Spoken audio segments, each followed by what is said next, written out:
नमस्कार दोस्तों, मेरा नाम है अंकित सिंह और आप सभी का मैं स्वागत करता हूं हमारे इस यूट्यूब चैनल पर। यह है हमारी मेडिकल हिस्ट्री की कंप्लीट प्लेलिस्ट और इस कंप्लीट प्लेलिस्ट का यह है हमारा चैप्टर नंबर 3, साउथ इंडिया दी चोला अंपायर। देखिए, इस चैप्टर के प्रीवियस वीडियोस में सबसे पहले हमने देखा था राइज ऑफ चोला अंपायर। उसके बाद हमने देखा था राज राजा और राजेंद्र वन के टाइम पीरियड के दौरान किस तरीके से चोला अंपायर है वो एक्सटेंड करता है और वो जाकर पहुंच जाता है श्रीलंका तक। उनका जो अंपायर है वो एक्सटेंड हो जाता है। उसके बाद हमने चोला गवर्नमेंट के अंदर देखा था किस तरीके से जो लोकल सेल्फ गवर्नमेंट थी वो काम करती थी। उसके अंदर हमने नाडू और उर को देखा था। ठीक है ना, आज हम देखने वाले हैं जो कल्चरल लाइफ थी चोला गवर्नमेंट के अंदर, जो कल्चरल लाइफ थी लोगों की, वो किस प्रकार की थी।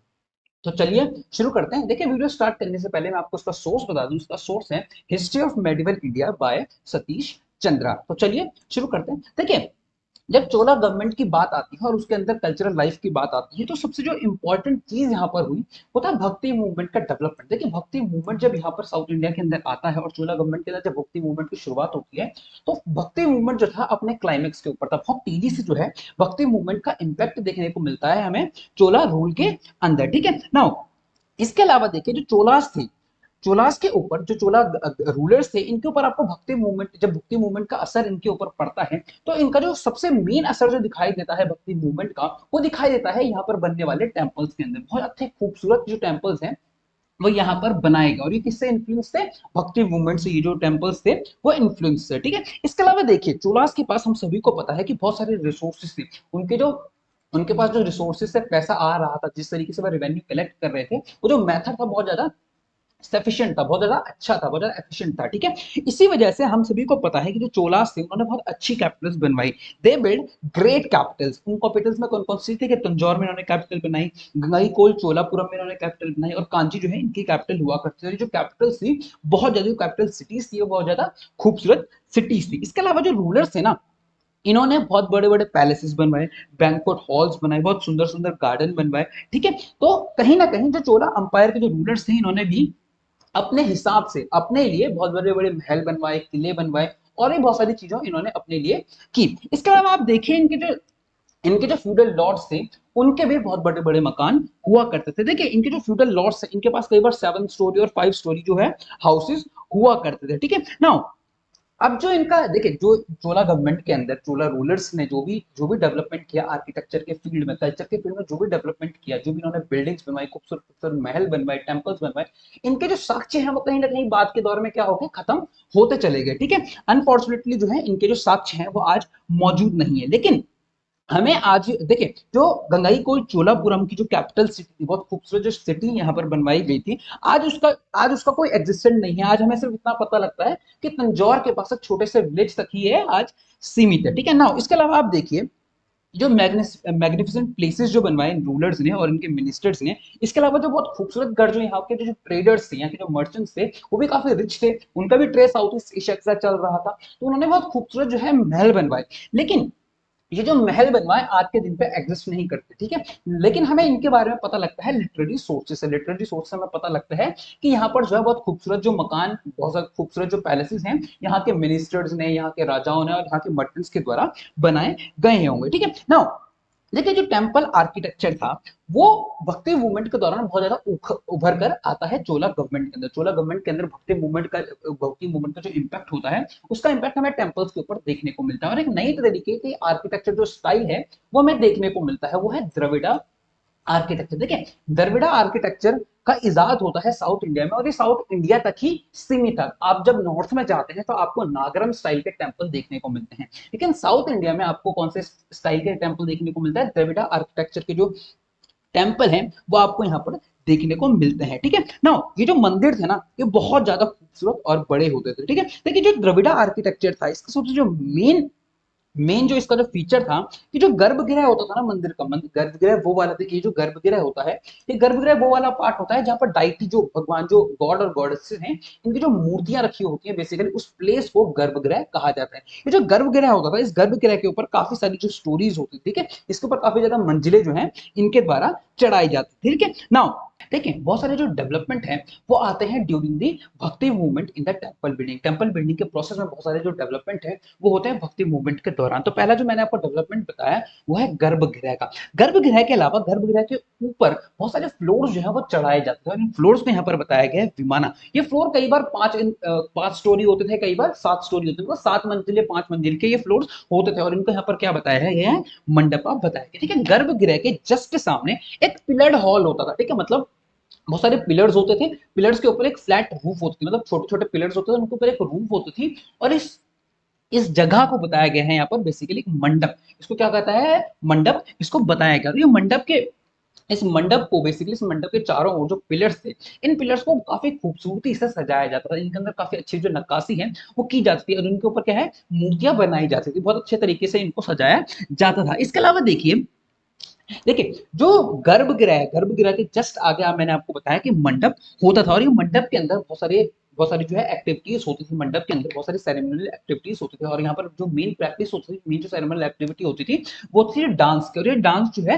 वो देवदासीज के द्वारा परफॉर्म किया जाता था। और ऐसा बताया गया है कि देवदासी जो डांस करती थी यह सर्विस ऑफ गॉड, मतलब भगवान की सेवा में ये जो है कार्यरत है। इसके अलावा देखिए जो गर्भगृह होता था, इस गर्भगृह के चारों ओर एक पाथ बनाया गया था, ताकि जो भक्त हैं वो मंदिर के अंदर, गर्भगृह के अंदर जा सके, डायटी को देख सके, डायटी की जो पूजा है वो कर सके। इसके अलावा देखिए जो गर्भगृह था, गर्भगृह के आगे मैंने आपको बताया मंडप था, मंडप के जस्ट आगे एक बहुत बड़ा गेट होता है, बेसिकली एक एंट्रेंस गेट होता था मंदिर का। इस एंट्रेंस गेट को बहुत खूबसूरती से, बहुत बड़ा और खूबसूरती से इसको सजाया जाता था, और इसको क्या बताया जाता था, इसको बताया गया है यहाँ पर गोपुरम। ठीक है, नाउ समय के साथ साथ क्या हुआ, जो विमानास्त्र बेसिकली जो विमान था, मतलब गर्भगृह के ऊपर वाला जो स्ट्रक्चर था, इसमें 5 स्टोरी और 7 स्टोरी मैंने आपको बताया। कई बार क्या होता था कि जब समय के साथ बदलाव आता गया, जो अंपायर है वो और रिच होता गया, तो इनकी जो संख्या है वो धीरे धीरे क्या होती रही, बढ़ती गई। सिर्फ विमानास की संख्या नहीं बढ़ती है, इसके अलावा नंबर ऑफ जो कोर्टयार्ड्स, बेसिकली जो कोर्टयार्ड्स थे उनकी जो संख्या है वो भी इंक्रीज हो जाती है, 1 से 2 और 3 कई बार कोर्टयार्ड जो है वहां पर डेवलपमेंट उनका होने लगा। इसके अलावा जो गोपुरम से वो भी उनकी जो संख्या था, वो उनकी जो संख्या थी वो भी बढ़ती गई, और इसके साथ साथ गोपुरम जो है वो और ज्यादा सुंदर होने लगे, गोपुरम की जो हाइट्स है वो भी बनाई जाने लगी। अब जो मंदिर है ना वो एक छोटी सिटी की तरह लगने लगे थे। ठीक है, बहुत छोटी और खूबसूरत सिटी की तरह ये आपको दिखने लगे थे। ठीक है, इसके अलावा जो ये मंदिर होता है, इस मंदिर के अंदर पृष्ठ के लिए एक कमरा होता था, जो पुजारी होता था, मंदिर का जो मुख्य पुजारी होता था उसके लिए एक कमरा होता था, और मंदिर को सर्विस प्रोवाइड करने वाले लोगों के लिए भी इसके अंदर कमरे होते थे। ठीक है ना, वहां पर लोग क्या करते थे, बेसिकली अपनी जो एक्टिविटीज हैं उनको परफॉर्म किया करते थे, उनके रेस्ट करने के लिए जगह आमतौर पर बनाई गई है। ठीक है ना, जो ये टेम्पल्स होते थे कई बार इनको क्या मिलता था,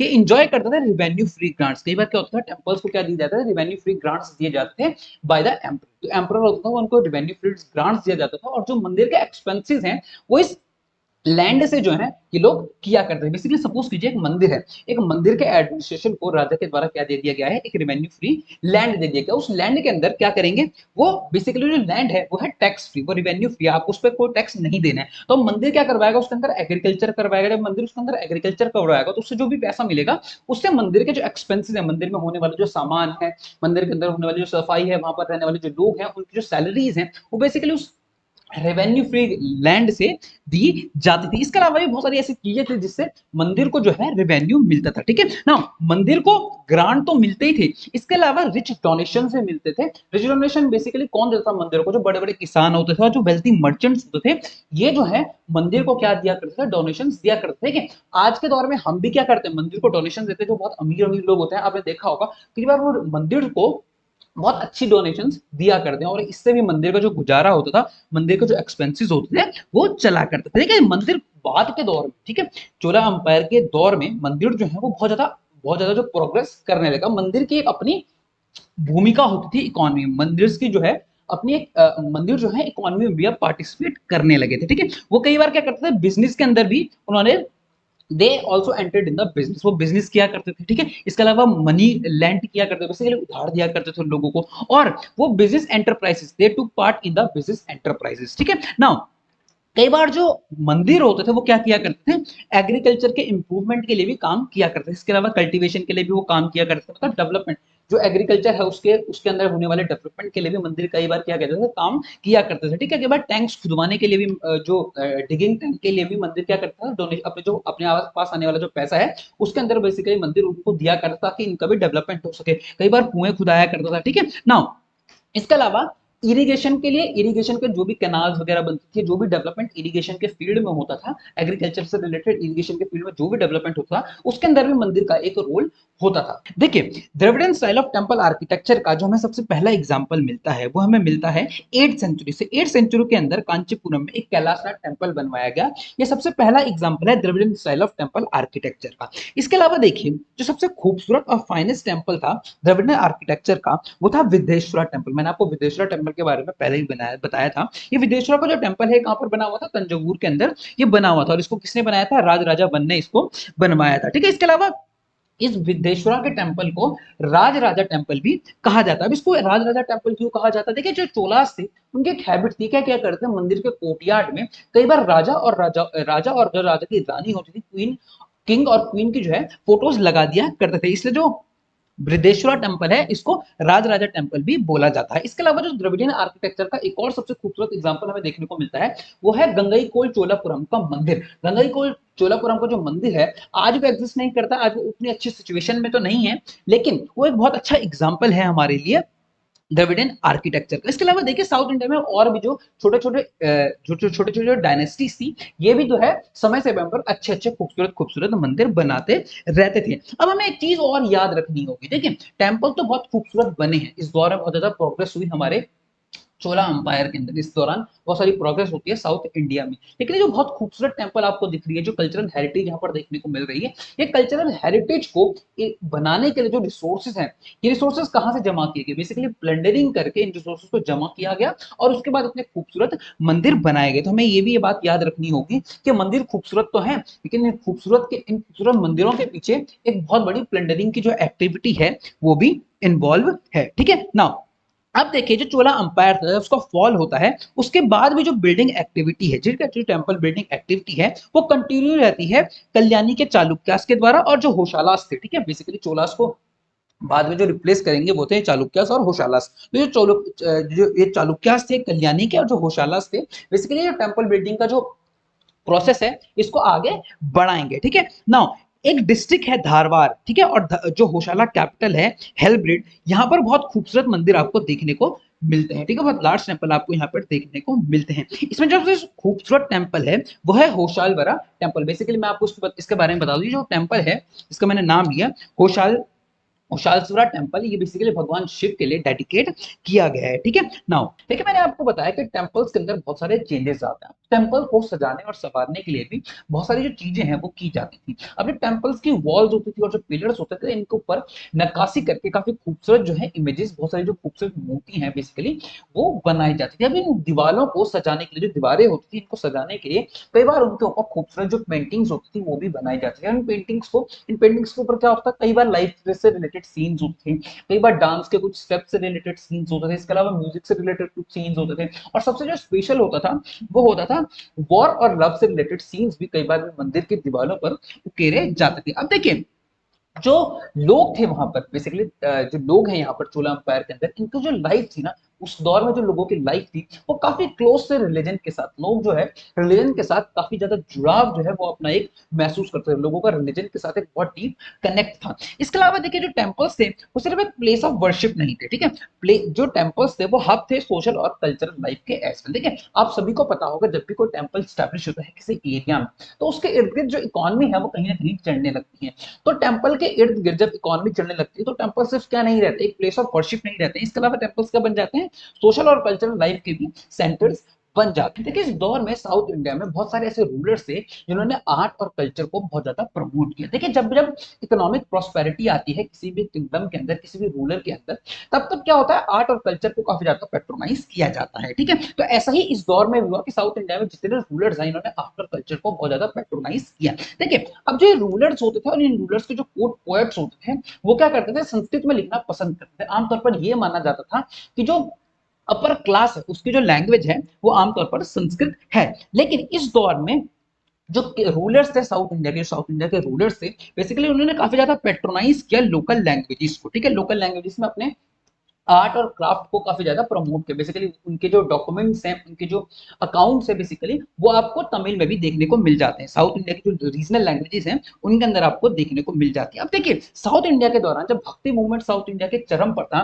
तो दो साइंस का डेवलपमेंट होता है, दो सेक्ट्स का डेवलपमेंट होता है, जिनको हम बोलते हैं नैनार्स और अलवार्स। देखिए, नैनार्स किसे कहा जाता है? भगवान शिव के जो फॉलोवर्स थे उनको नैनार्स कहा जाता है, और भगवान विष्णु के जो फॉलोवर्स थे इनको आमतौर पर अलवार्स कहा जाता है, ठीक है। इनके जो डेवोटीज हैं इनको रिस्पेक्टिवली कहा जाता है। देखिए, इस दौर में जो नैनार्स थे और अलवार्स थे, ठीक है, तमिल किंगडम के अंदर 6 सेंचुरी से लेकर 9 सेंचुरी तक इन्होंने जो अपना लिटरेरी वर्क लिखा वो आमतौर पर लोकल लैंग्वेजेस में लिखा। और आमतौर पर इन्होंने किस लैंग्वेज में लिखा? तमिल लैंग्वेज के अंदर ही इन्होंने अपना जो लिटरेरी वर्क था वो लिखा। तो ये नैनार और अलवार जो सेंट्स थे, इनका बहुत ज्यादा रोल था तमिल लैंग्वेज को आगे बढ़ाने में, ठीक है। देखिए, मैंने आपको अलवार और नैनार्स के बारे में बताया। जो अलवार से लॉर्ड विष्णु के फॉलोवर्स थे और नैनार्स जो थे वो लॉर्ड शिवा के फॉलोवर्स थे। तो अर्ली 12th सेंचुरी के अंदर सेवाइट सेंट्स के द्वारा एक बुक को कंपोज किया जाता है, जिसे तिरुमुराई यहाँ पर बताया गया है, और इसे 11 वॉल्यूम्स में बेसिकली कंपोज किया गया, ठीक है। नाउ ये जो तिरुमुलाई नाम की बुक है, इसकी काफी ज्यादा रिस्पेक्ट थी साउथ इंडिया के में, ठीक है, और इसको फिफ्थ वेदा का जो है दर्जा दिया गया, और इसे बहुत ज्यादा पवित्र जो है साउथ इंडिया के रीजन में माना गया। अब देखिए, second half of 11th century और early part of 12th century के अंदर एक पोएट थे, एक कोर्ट पोएट थे कम्मन नाम के। उस दौर में कम्मन का नाम आप सभी ने सुना होगा। कम्मन के द्वारा जो है तमिल में रामायण लिखी गई। तो ये इनका टाइम पीरियड कब था? मैंने आपको बताया, इनका टाइम है second half of 11th century और early part of 12th century. तो इस पीरियड को बेसिकली क्या बताया गया है? तमिल लिटरेचर का स्वर्णिम युग इसे बताया गया है। तो बेसिकली क्या बताया गया है कि जो second half of 11th century था और अर्ली पार्ट ऑफ जो 12th सेंचुरी है, इसे स्वर्णिम युग बताया गया है तमिल लिटरेचर के लिए, ठीक है। जो कम्मन थे किसी चोला किंग के कोर्ट में ही रहा करते थे, ठीक है। नाउ अब जो कम्मन के द्वारा तमिल में रामायण को लिखा गया, इससे काफी ज्यादा बाद में बहुत ज्यादा स्टोरीज बनी, और इन स्टोरीज को लोगों ने काफी ज्यादा स्प्रेड किया बाद के दौर में। तो कहीं ना कहीं जो कम्मन के द्वारा लिखी गई तमिल में रामायण थी, उसकी जो ख्याति थी वो बहुत ज्यादा थी, और बहुत ज्यादा पवित्र उसको माना गया साउथ इंडिया में। देखिए, जो तमिल लैंग्वेज है उसका डेवलपमेंट तो इस दौर में हो ही रहा था। इसके अलावा जो कन्नड़ लैंग्वेज है इसका भी डेवलपमेंट इस दौर में हुआ, ठीक है। नाउ जो राष्ट्रकूटास थे, चालुक्यास थे और जो होशाला रूलर्स थे, इन्होंने काफी ज्यादा पेट्रोनाइज किया कन्नड़ लैंग्वेज को। इसके अलावा इन्होंने जो तेलुगु लैंग्वेज है, तेलुगु के डेवलपमेंट में भी अपना रोल जो है प्ले किया। देखिए, जो राष्ट्रकूटा किंग था अमोघ वर्षा, इसने एक बुक लिखी। उस बुक के अंदर इसने बहुत सारी पोएम्स लिखी, और जो ये पोएम्स थी इसने जो है कन्नड़ा लैंग्वेज में लिखी। अब देखिए, जो बहुत सारे जैन स्कॉलर्स थे, इन्होंने भी कन्नड़ लैंग्वेज के डेवलपमेंट के लिए बहुत सारा जो है काम किया। अब हमें तीन फेमस जैन स्कॉलर्स के बारे में बताया जा रहा है जिन्होंने जो कन्नड़ लैंग्वेज है इसमें काम किया। देखिए, पंपा पोनो और राणा, इनको क्या बताया गया है? 3 जेम्स ऑफ कन्नड़ा पोएट्री बताया गया है। देखिए, ये जो तीनों तीनों जो राइटर्स थे, तीनों जो पोएट्स थे, बेसिकली इन्फ्लुएंस थे जैनिज्म से, बेसिकली जैनिज्म को फॉलो करते थे। लेकिन इसके अलावा इन्होंने रामायण और महाभारत की जो थीम्स थी उनके ऊपर भी बहुत सारा जो है काम किया। देखिए, चालुक्यन किंग थे, इनके दरबार में ननिया नाम के एक राइटर रहा करते थे। इन राइटर के द्वारा महाभारत लिखा गया। महाभारत किस लैंग्वेज में लिखा गया? तेलुगु में लिखा गया। बेसिकली पहले संस्कृत में मौजूद था, संस्कृत से इन्होंने ट्रांसलेट किया तेलुगु के अंदर। इनका जो काम है बाद के दौर में कंप्लीट किया जाता है 13th सेंचुरी में तिकन्ना नाम के एक राइटर के द्वारा। देखिए, अब तमिल में रामायण लिखा गया कम्मन के द्वारा, और तेलुगु में महाभारत लिखा गया तिकन्ना और निन्हा के द्वारा। देखिए, जब इन लोगों ने ये काम किया तो काफी जो दूसरे अदर राइटर्स थे वो काफी इंस्पायर्ड होते हैं इनके वर्क से, और उन्होंने अपना जो लिटरेरी वर्क है वो लोकल लैंग्वेजेस में, साउथ की जो लोकल लैंग्वेजेस हैं, साउथ की जो रीजनल लैंग्वेजेस हैं, इनके अंदर लिखना शुरू किया। इससे काफी ज्यादा डेवलपमेंट होता है साउथ की जो रीजनल लैंग्वेजेस हैं इनका। अब देखिए, इस सेंचुरी के दौरान हमने देखा किस तरीके से डेवलपमेंट हो रहा है साउथ इंडिया में। इकोनॉमिक एक्टिविटीज बढ़ रही हैं, कल्चरल लाइफ अच्छा हो रहा है, किस तरीके से डेवलपमेंट आ रहे हैं साउथ इंडिया के अंदर 900 से लेकर 1200 एडी में। So this is the end of this chapter. I hope you like it. अगर आपको ये चैप्टर पसंद आए, प्लीज लाइक कीजिए, शेयर कीजिए, सब्सक्राइब कीजिए, एंड थैंक यू।